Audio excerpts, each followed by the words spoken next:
希望大家照顧好自己身體啊，新嘅一年身體最重要。OK， 你哋都成日都話你哋自己先係最緊要嘅，講真，所以照顧好你哋自己啊，係咯。姜濤呢個發自內心嘅自然舉動，充分表現出佢嘅教養。大家都用見微知著嚟形容，即係由細節睇出大方向，由小事睇清一個人嘅品格。小編同大家一齊觀察姜濤嘅細微言行，認識更多佢嘅內在品格。大家記得唔好俾利是我，係你哋啲錢留翻俾你自己得啦，唔好俾利是。我就收到大家個祝福得㗎啦 ，OK。俾啲信我啊，嗰啲就得㗎啦 ，OK。唔好俾利是我。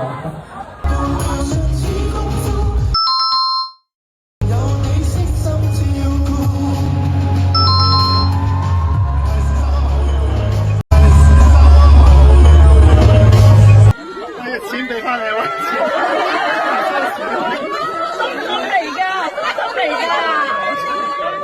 餐廳收到 order 就會即時整，開埋手機通知，咁個餐一 ready 就即刻知啦。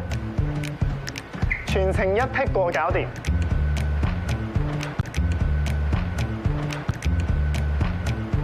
打偶像手板一下作鼓勵，點解要打我手板？係嗱，當然你可以選擇接唔接受啦，你又選擇會唔會咁狠心啦？我會㗎。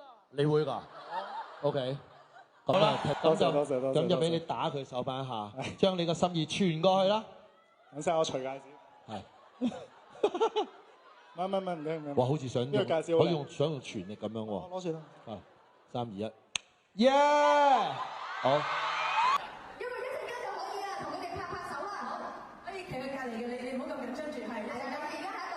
係啦，好，咁我哋邀請一位監製成員，邊個負責揼點嘅咧？邊個監製啊？張你學壞咗啦，係咪呢排？係啊，佢哋個個都唔起身嘅。係啊，因為本身我都有講過話，你攰唔攰？keep 住吹音。唔攰，唔係你。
隨意睇幾個姜濤嘅細微言行，已經見到姜濤嘅好，從來冇流於表面嘅誇張舉動，每個情景都係當下最自然、最真實嘅反應。